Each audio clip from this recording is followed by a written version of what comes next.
नेपाल के दूर दराज ऊंचे पहाड़ों में साल में केवल 2 हफ्तों के लिए एक बहुत ही रेयर और खास शहद की कटाई की जाती है, मैड हनी।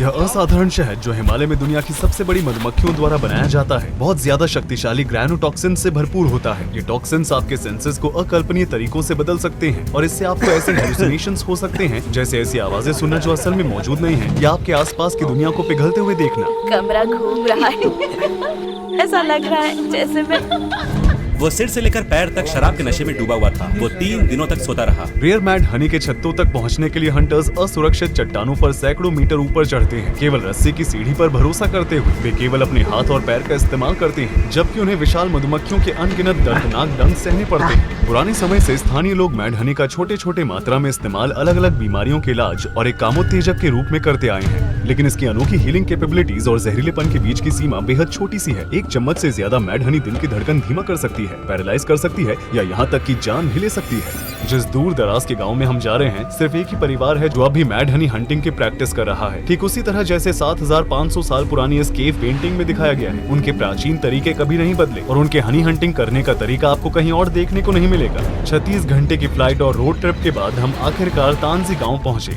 और गुरंग ट्राइब से मिले। ये लोग तिब्बत से यहाँ आकर बसे हैं। नमस्ते सर। आप कैसे हैं? मैं ठीक हूँ। आपके पिता मेन हनी हंटर हैं? हाँ हाँ। वाह, उनकी परंपरा के अनुसार मेरे जैसे नए लोगों को नुकसान, बीमारी और बुरी आत्माओं को सुरक्षा के लिए एक ताबीज पहनना जरूरी होता है। तो हनी हंटिंग पर जाने से पहले उस महिला ने मुझे पानी से आशीर्वाद दिया और मेरे गले में एक धागा बांधा। दोस्तों, मैं आपके लिए पैसे कमाने के अलग अलग तरीके लेकर आता हूं, कभी किसी बिजनेस से या फिर कभी ऐप से। बट आपने कभी ऐसा सोचा है कि यार, जो हम लोग लूडो खेलते हैं, लूडो जो कि हम लोग टाइम पास के लिए खेलते हैं, उससे आप पैसा कमा सकते हो। लूडो में हारोगे तो भी पैसा कमाओगे, लूडो में जीतोगे तो भी पैसा कमाओगे। जी हाँ, इतना यूनिक कॉन्सेप्ट मैं आपके लिए प्रेजेंट करने वाला हूं, जो कि हमारे चैनल पर आज फर्स्ट टाइम आप देखने वाले हो। मतलब लूडो खेलकर टाइम पास करने से अच्छा आप पैसा कमा लो, जहां पर आपका लूडो खेलने का शौक भी पूरा होगा और आपका पैसा कमाना भी हो जाएगा। दिन के 1000 रुपए तक कमा सकते हो। जी हाँ, 1000, उससे भी ज्यादा, मतलब आप जितना खेलोगे उतना कमाओगे। ठीक है, वो आपके ऊपर है कि आप कितना स्किलफुली लूडो खेलते हो, राइट। और लूडो तो आपको पता ही है कितना सिंपल गेम है, हर कोई खेलता है, सबको खेलना आता है।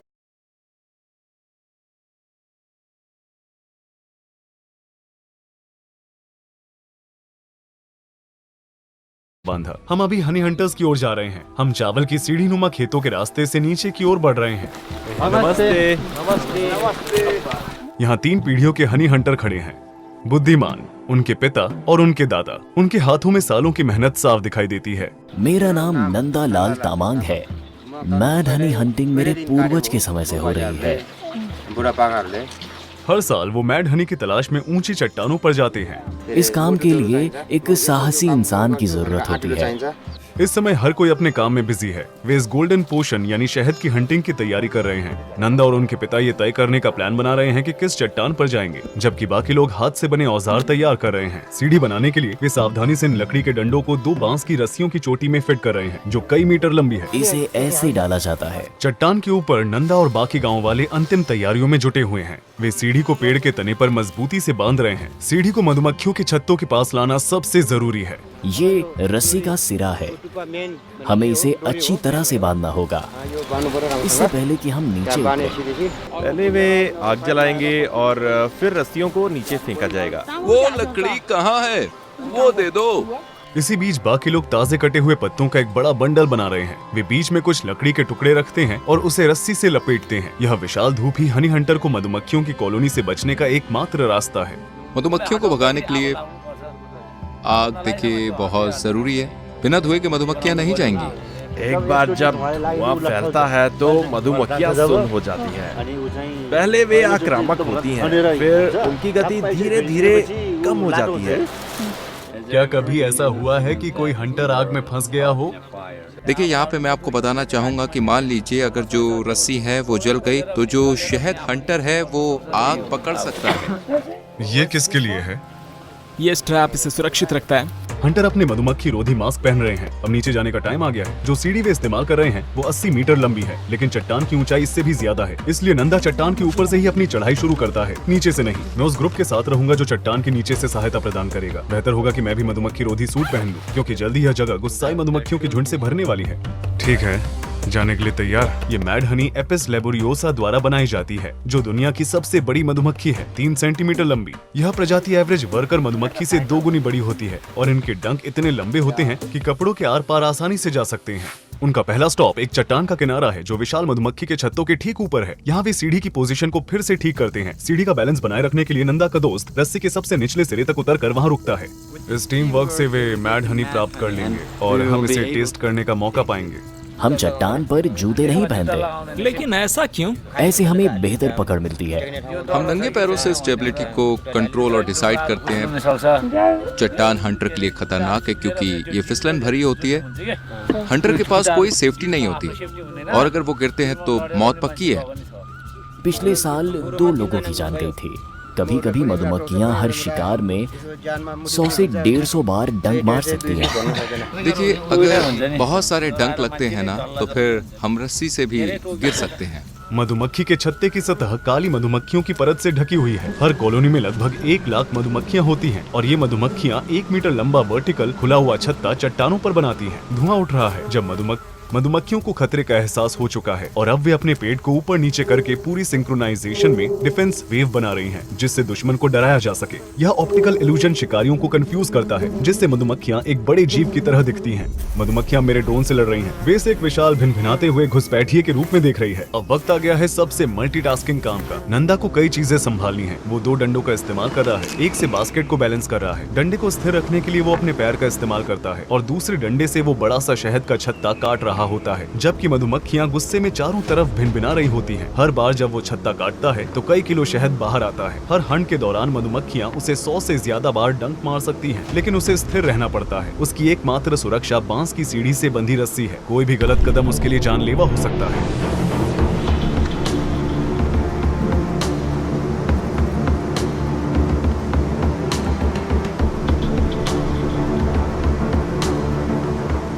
तुम कितने समय से हनी हंटिंग कर रहे हो? बहुत समय हो गया, शायद 20 या 21 साल हो गए हैं। इस काम के लिए तो पत्थर का दिल चाहिए। ये एक जोखिम भरा काम है और इसे हर कोई नहीं कर सकता। हर कोई मैड हनी तो चाहता है, लेकिन जब वो इस काम की हकीकत को देखते हैं तो हैरान रह जाते हैं। हम इसे ज्यादा नहीं खाते, बस साल में कुछ चम्मच ही खाते हैं। ये हमें लगभग पूरे 24 घंटे तक नशे में रखता है। अगर मैं 1 चम्मच शहद खाऊं तो क्या होगा? तुम बेहोश हो जाओगे, उल्टी करने लगोगे और अनकॉन्शियस हो जाओगे। अगर मैं 2 चम्मच खाऊं तो? तुम्हें कुछ भी पता नहीं चलेगा। क्या मैं पैरालाइज हो जाऊंगा? हाँ, एक दिन तुम ऐसे ही लेटे रहोगे जैसे पैरालाइज्ड। हम वापस जा रहे हैं क्योंकि बारिश शुरू हो गई है। हम नहीं चाहते कि हमारे कैमरे गीले हों। हनी हंटर हमसे गांव में मिलेंगे। नमस्ते। जब वो खाना बना रहा था तभी लाइट चली गई। इन दिनों नेपाल में मॉनसून की बारिश शुरू होने वाली है। 3 घंटे से बिजली नहीं है और अब अंधेरा होने लगा है। हनी हंटर अभी तक गांव वापस नहीं आ पाए हैं। मेगू हमारे लिए टॉर्च की रोशनी में कुछ सब्जियां और चावल पका रहा है।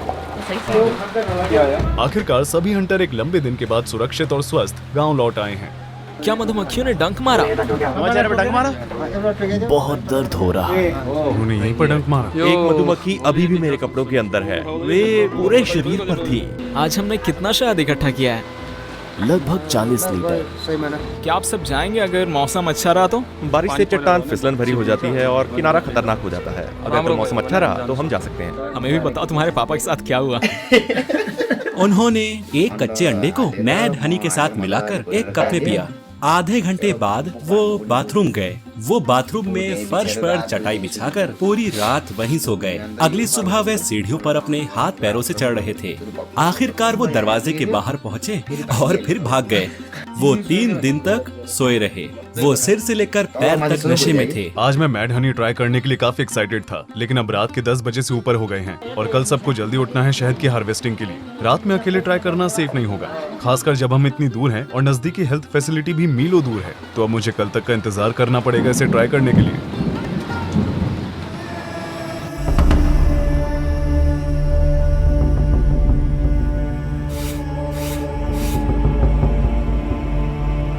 अब हम ब्रेकफास्ट करने जा रहे हैं। सुबह के 7 बज रहे हैं। ब्रेकफास्ट के बाद हम फिर से हनी हंटिंग पर जाएंगे और इस बार मैं इसे टेस्ट करूंगा। हम कल वहाँ थे आज किस तरफ जा रहे हैं? दूसरी तरफ? दूसरी तरफ, हाँ। क्या हम ऊपर चढ़ेंगे या नीचे उतरेंगे? नीचे उतरेंगे। ठीक है। आज हमारे साथ एक बड़ा ग्रुप है। उनका मानना है कि आज की लोकेशन पर हमें मैड हनी की एक बड़ी मात्रा मिलेगी। अब हंटर के लिए मुर्गे की बलि देने का समय आ गया है। पहले हम प्रार्थना करते हैं, फिर इसे काटते हैं ताकि कोई हादसा ना हो। वे इन लकड़ी के टुकड़ों को काट रहे हैं ताकि सीढ़ी में जोड़ सकें। सीढ़ी इतनी भारी है कि दो लोग मिलकर भी मुश्किल से इसे उठा पा रहे हैं। जब वे मुर्गे की तैयारी कर रहे हैं, हम उस चट्टान की तरफ बढ़ रहे हैं जहां शहद हार्वेस्ट होगी। आज का रास्ता और भी ज्यादा खतरनाक है क्योंकि जमीन फिसलन भरी है। ये पुल लैंडस्लाइड्स की वजह से गिर गया है, लेकिन हम दूसरी तरफ से पहुंच गए हैं क्योंकि वहीं पर लोग शहद हार्वेस्ट करेंगे। ठीक है, सब ठीक है। हमें एक साथ होकर चलना होगा क्योंकि हम पुल को हिला रहे हैं। बहुत खतरनाक है। तुम ठीक हो? हाँ, मैं ठीक हूँ। और तुम? मैं भी ठीक हूँ। हाँ। हम बस पहुँचने वाले हैं। ठीक है, मैं नीचे आ रहा हूँ। कूदो। हाँ, मैंने पकड़ लिया। अगर मैड हनी से ज्यादा खतरनाक कुछ है तो वो इसका हार्वेस्टिंग करने का तरीका है। अगर वो उस किनारे से गिर गया तो उसके बचने का कोई चांस नहीं है। ये कम से कम 100 मीटर की ऊंचाई है। मैंने इसे उतार दिया था, लेकिन उसने मुझे इसे फिर से पहनने को कहा। शायद 1 घंटे में बहुत सारी मधुमक्खियां चारों ओर उड़ती नजर आएंगी और वो काफी गुस्से में होंगी। इंतजार करते समय भी कुछ मधुमक्खियों ने हम पर शौच करना शुरू कर दिया था। जो आप उसकी उंगली पर देख रहे हैं वो मधुमक्खी का मल है। ये हनी टॉयलेट है। तो ये मधुमक्खी का मल है। नंदा और बाकी हंटर फिर से काम में लग गए हैं। सीढ़ी और जलता हुआ बंडल नीचे उतार दिया गया है। मैड हनी हार्वेस्ट शुरू हो गया है। देखिए कैसे उसने अपने पैर से इस लकड़ी को ठीक किया है। कमाल है। वो वहाँ एक एक्रोबैट की तरह काम कर रहा है। ग्रैनोटॉक्सिन्स हिमालय में खिलने वाले रोडोडेंड्रोन फूलों के रस से आते हैं और मधुमक्खियों को 1 किलो शहद बनाने के लिए लगभग 40 लाख फूलों का दौरा करना पड़ता है। एक एवरेज वर्कर मधुमक्खी अपनी पूरी लाइफ टाइम में सिर्फ 1 टेबलस्पून का 20वां हिस्सा शहद बनाती है। इसलिए ये कोई हैरानी की बात नहीं है कि 200 ग्राम रेयर मैड हनी, जिसमें सबसे ज्यादा ग्रैनोटॉक्सिन होते हैं, जिसको मैं अभी टेस्ट करने वाला हूँ, मार्केट में लगभग $400 में बेची जा रही है। लेकिन दुखद सच ये है कि अपनी जान जोखिम में डालकर हार्वेस्ट करने वाले हंटर्स किलो के हिसाब से हनी बेचकर प्रति व्यक्ति $20 से भी कम कमाते हैं। शहद से भरा एक टोकरा यहाँ आता है जो सीधा चट्टान से ऊपर लाया गया है। टीम अब मैड हनी निकालने में लगी है। वो एक स्ट्रॉ छलनी का इस्तेमाल कर रहे हैं ताकि लार्वा, मरी हुई मधुमक्खियाँ, कीड़े मकोड़े और दूसरी गंदगी को छानकर प्लास्टिक जरीकीन में स्टोर किया जा सके। आखिरकार मैड हनी का स्वाद चखने वाला हूँ। यही वो पल है जहाँ चीजें वाकई रोमांचक हो जाती है। इसका स्वाद हल्का कड़वा है जिसमें मिठास भी है। मैं सच में ग्रायोटॉक्सिन्स का असर तुरंत महसूस कर सकता हूँ। थोड़ी झंझनाहट हो रही है ना? हाँ, इसका टेक्सचर अलग है। ये मुंह में जलन पैदा करती है। जैसा तुमने कहा था, ये शुरू हो चुका है।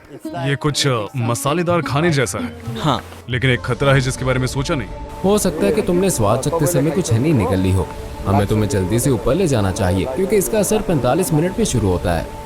मैं बिल्कुल भी नहीं चाहता कि इस वीराने में टेम्परेरी पैरालिसिस या बेहोशी का अनुभव करूं, इसलिए मैं तेजी से आगे बढ़ रहा हूं। जब आप इस शहद के नशे में आ जाते हैं ना, तो 12 घंटे के लिए तो आप बिल्कुल डेड हो जाते हैं। शरीर तक को तो आप हिला ही नहीं सकते। सच में? हाँ, और इस हाल में फिर आपको ऊपर उठा करके कोई ले जाना नहीं चाहेगा। क्या इतनी सी मात्रा से मुझे नशा हो जाएगा? इतनी सी मात्रा से? कभी कभी हाँ।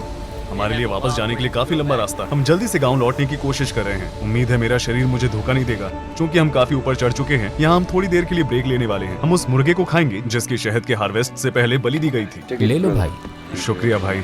उसे कई बार मधुमक्खियों ने डंक मारा है और एक दर्दनाक डंक उसकी निचली होठ पर लगा है। उसका होठ अब साफ तौर पर सूज गया है। कुछ खाने से मैड हनी और ग्रैनोटॉक्सिन के अब्जॉर्प्शन की गति धीमी हो जाएगी, जो मेरे खून में जा रहा है। इससे हम थोड़ा कम जल्दबाजी से आगे बढ़ सकते हैं। मैड हनी को सबसे पहला बायोलॉजिकल वेपन माना जाता है। 67 BC में जब रोमन आर्मी ने ब्लैक सी रीजन पर हमला किया, तब पॉन्टस किंगडम के सोल्जर्स ने उनके रास्ते में मैड हनीकॉम्स रख दिए। रोमन सैनिक इसका सामना नहीं कर पाए, नशे में हो गए, अपनी सुरक्षा खो बैठे और अंततः उनकी दुखद मौत हो गई। जब मैं सही मात्रा में लेता हूँ तो मैं चीजों को और साफ देख पाता हूँ, मानसिक रूप से एक्टिव महसूस करता हूँ, मैं ज्यादा फोकस के साथ काम कर पाता हूँ। मैं इसे मेडिटेशन के लिए इस्तेमाल करता हूँ। सही मात्रा क्या है? ये शहद पर निर्भर करता है। ये वाला बहुत स्ट्रॉन्ग है तो मेरे लिए 1 टेबलस्पून काफी है। अगर आप ज्यादा खा लेंगे तो ये बहुत बुरा हो सकता है। आखिरकार मैं बिना किसी परेशानी के गांव के प्रवेश द्वार पर पहुंच गया और अब मैं यहाँ मैड हनी को एक आखिरी बार खाने वाला हूँ। इस बार मैं खुद को रोक नहीं रहा और एक अच्छी खासी मात्रा में मैड हनी अपने मुंह में डाल रहा हूँ। मैंने कुछ ज्यादा ही खा लिया।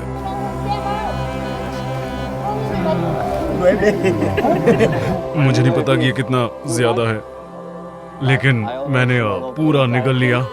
उम्मीद है कि मुझे ज्यादा नशा नहीं होगा। इसका स्वाद बहुत ही ज्यादा कड़वा है और इससे मुझे काफी खांसी हो रही है अब इंतजार करेंगे और आप लोगों को अपने अनुभव के सारे डिटेल्स बताऊंगा।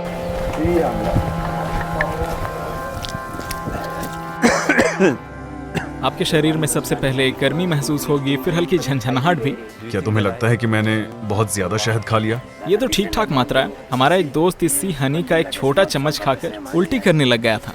तो जो मैं महसूस करूंगा वो पूरी तरह से एक सरप्राइज होगा। हर किसी को इसका अलग एक्सपीरियंस होता है। चलिए थोड़ा इंतजार करते हैं और देखते हैं क्या होता है। जब तक मैड हनी असर दिखाए, मेरे पास आप लोगों के साथ एक बहुत ही एक्साइटिंग न्यूज शेयर करने के लिए है। ये कुछ ऐसा है जिसका मैंने सालों से सपना देखा था और महीनों की मेहनत के बाद मुझे खुशी है ये अनाउंस करने में कि मैंने गेम डेवलपमेंट कंपनी शुरू की है जिसका नाम है बोनोबोस गेम्स और हमने अभी अभी अपना पहला गेम कंप्लीट किया है। इसका नाम है द लास्ट ड्रॉप। ये एक single player PC survival game है। एक दुनिया जहाँ सूखा पूरी तरह से हावी हो चुका है। आप आखिरी पानी की बूंद को कंट्रोल करते हैं। आपका मिशन है उन दुश्मनों से लड़ना जो आपको खत्म करना चाहते हैं और स्ट्रेटेजिक फैसले लेकर सरवाइव करना और प्लेनेट को जिंदा रखना। जैसे जैसे आप लेवल अप करते हैं, दुश्मन ज्यादा मुश्किल होते जाते हैं और अंतहीन वेव के साथ उनकी संख्या भी बढ़ती जाती है। लेकिन चिंता मत करो, आप अपने कैरेक्टर को यूनिक और पावरफुल वेपन से लेस कर सकते हैं, जैसे कि water bombs, ice lasers, mud बरी और बहुत कुछ। इनका इस्तेमाल करना काफी मजेदार है। देखो कैसे हर शॉट और स्प्लैश में एनर्जी का धमाका होता है। सबसे बेस्ट पार्ट ये है कि the last drop customization offer करता है ताकि आप अपनी स्ट्रेटेजी के हिसाब से गेम खेल सकें। मैप के अलग अलग सेक्शंस को अनलॉक करें और अपने डिफेंस को मैक्सिमाइज करने के लिए टेरेन को फिर से बनाएं। हर मोड पर एक नई चुनौती है और कोई भी दो गेम प्ले एक जैसे नहीं होते। ग्लोबल लीडर बोर्ड पर कम्पीट करें जहां आप अपना स्कोर और रैंकिंग ट्रैक कर सकते हैं और दुनिया भर के प्लेयर्स को चैलेंज कर सकते हैं। आप डायनामिक प्लेयर कम्युनिटी से भी जुड़ सकते हैं जहां आप अपनी फीडबैक शेयर कर सकते हैं, स्ट्रेटेजीज पर चर्चा कर सकते हैं और गेम के भविष्य को बेहतर बनाने में मदद कर सकते हैं। द लास्ट ड्रॉप कभी खत्म नहीं होता। ये इस बात पर है कि आप कितनी देर तक सर्वाइव कर सकते हैं।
यहाँ पर था।